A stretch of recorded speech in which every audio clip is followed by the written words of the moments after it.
Greetings from wherever you are. Welcome to Trumpet Call.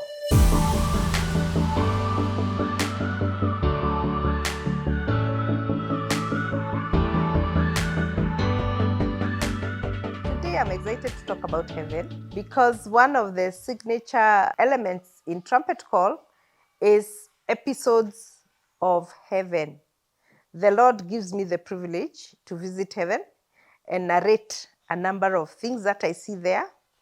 And this is a gift that He has given me as a minister so that we can prepare the bride of Christ to spend eternity in heaven. And, isn't it nice that you would know where you're going? And so heaven is not abstract anymore. It's like you say, I want to visit the Bahamas. How would the Bahamas look like? You need a kind of a sneak preview so that you know all the places, the people, the things. And so it's the same. And when we say, I see heaven, and it's God's gift to us as the body so that we can see what heaven is like. I'm not the first person to say I see heaven, so don't be intrigued by it. So just do your research and you see that God does take people to heaven and they come back with news and exciting things about heaven. Let me talk a few things about heaven today, maybe 1, 2, 3, 4, 5, just to pique your interest about it. And I know you'll be blessed. Number one, the average plot size in heaven. Kenyans, are you listening? Kenyans, the average plot size in heaven is 5 acres. That's huge land. Why? Because heaven is a universe many times over. So God is not short of land, He says He's the owner of heaven and earth. So if you're preparing to visit heaven, which I know you are, you're going to enjoy a lot of space. So start planning your gardens, start planning what you want to do with your 5 acres. You'll already find a mansion there. But the Lord gives us the privilege in heaven to finish off our mansions, not in terms of cement and mortar and brick, but in terms of just customizing it, making it nice. If you like leather, He will allow you to do soft furnishings with leather items. If you like wood, like I love wood, He will leave spaces for you to finish off with different types of wood. It's exciting. So you'll find furniture places, you'll find, carpentry shops in heaven so that you can finish off your mansion to your liking. That is great. And I know you're looking forward to that. The other thing you'll find in heaven is that the streets really are paved with gold as we know it. Sometimes people say it's white gold. That means it's translucent. You can see yourself as you walk on the streets. But one exciting thing about the streets of heaven is that it has a GPS. So, for example, you decide to visit me, and I'm on the western side of heaven, and you say you're going to visit Janet. You just start walking, and the GPS leads you to my house. It will say, turn left on this bamboo street, turn right on this, pine forest, and you'll find yourself being led to my mansion, which I know you will visit, through that, embedded GPS. So the streets of heaven have an embedded GPS. You will never get lost. If you say, I want to go and visit Angel Michael in his chambers, it will lead you. The GPS will take you there. Isn't that exciting? It's on the street. The streets of heaven have a natural GPS. So it picks the address that you want to go to and it directs you that way. The other thing is sometimes, you want to connect with Donnell, where's Donnell? Because we are so many people going to heaven. You don't know which part of heaven Donnell is. You don't know what part of heaven, Maxwell, Joy, all these wonderful people. Where are they? So what you do is there's a yellow pages in heaven. There's a yellow pages. And when you open the yellow pages book, it gives you the current location of Donnell. He may not be in his mansion at this particular time you want to visit him. He may have gone to the rainforests. So he will tell you Janelle is actually right now at the rainforest. taking a hike with his friends from church. Isn't that wonderful that you can have a current, so Google is not telling us anything new at the current live location. I think they've borrowed it from somewhere. So Google, thank you for directing us. In heaven, we will also have the heavenly directions, and you will get somebody's live location. So there's no chance that you'll not catch up with your mother because you don't know where they are. The other thing about heaven is that there's eating. For those of you who like eating food like me, and you like nice food, heaven just has the most beautiful gardens. And what you'll find about heaven is that everything is ready. You're not planting carrots and waiting for 3 months and weeding and putting, I don't know, all manner of fertilizers and chemicals. The carrots are ready. So if you go to the carrot patch or a carrot field, you just pick the carrots you want. And they are multicolored.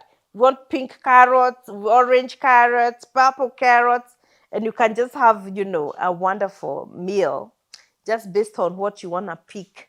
And the angels that tend to these gardens. And I saw that these angels, they liked wearing green. Of course, for obvious reasons, they tend the gardens of heaven. And when you really want to pick a number of things, you say broccoli, kale, tomatoes, cucumber, whatever it is that you want to pick. What happens? A sudden shower appears. A sudden shower. And so what that shower does, or rain, it cleans your veggies. So you don't have to go and start looking for, it's just a functional places. And I think the Lord makes it interesting like that. So when you pick your things, they just a shower and it cleans up for you. And you just go and find everything is ready. I've said this before, if you pick a bouquet of flowers from the garden, because there are many flower gardens, you just go and pick your daffodils, your roses, you take them in a vase to your apartment, to your mansion, and you're tired of them. You don't throw them in the bin. You just take them right back where you picked them. Things don't die in heaven. So they'll just continue growing. So you just get tired of your flowers, like the way I love flowers, like these beautiful ones. I'll just take them back and pick new ones, and they'll continue growing. Why is that? Because in life, in heaven is life forevermore. So nothing dies in heaven. The other thing I've seen is that different people with different professions are in heaven. So you find somebody like, if you're a doctor and you're in heaven, it means that you will not practice to be a doctor, but you will understand the anatomy in a very amazing way.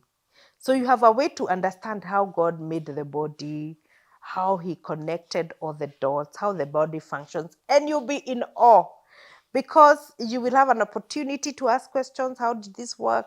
Why was this not working? Why do we never discover a cure for cancer? Why was cancer so stubborn? And you get to get all the answers. So what I've seen people like doctors do is they just spend lots of time in the labs. So the labs in heaven, they give you all these wonderful answers because the Lord has created life. And so if you're a scientist, you're a doctor, and you go to the labs, they show you different ways of how the body functions and all these wonderful things. It's exciting like that. There are people who've asked me, are there cars in heaven? There are cars in heaven, beautiful cars. So I've seen people just go to these cars. They're beautiful. I don't know how to describe the cars, but they're there. And you find that if you need any model of car, the heavenly models, I won't call them the earthly models, you just go into the car. And when you sit, the car actually welcomes you. Welcome, welcome. Where do you want to go? And automatically it picks up the locations and it drives you there. And it's so exciting. Today you want a green car, you can get a green car, and you can go just, celebrating that you have this new ride in heaven. You can actually race. I saw race highways where you can just race through with different cars. So those that are car enthusiasts and are looking for something exciting to do with cars, you have a ball in heaven like that. What else do we want to talk about? There are so many places to visit in heaven. One of the things I love is that the Lord has assembled all the mountains, the high mountains in heaven. So you'll find that you can see Mount Kenya, you can see Mount Kilimanjaro, you can see the Himalayas, all the mountains, and now you can climb them easily because there's perfection in heaven. So you would struggle, you would pant for air, you would need the hiking gears. You just climb the mountains for fun. And so the Lord has preserved the mountains, all the big mountains that you know. When he says there's going to be a new earth and a new heaven, there's also a measure of preservation that's going to come with that. It doesn't mean that God is going to burn everything down and recreate a whole new system.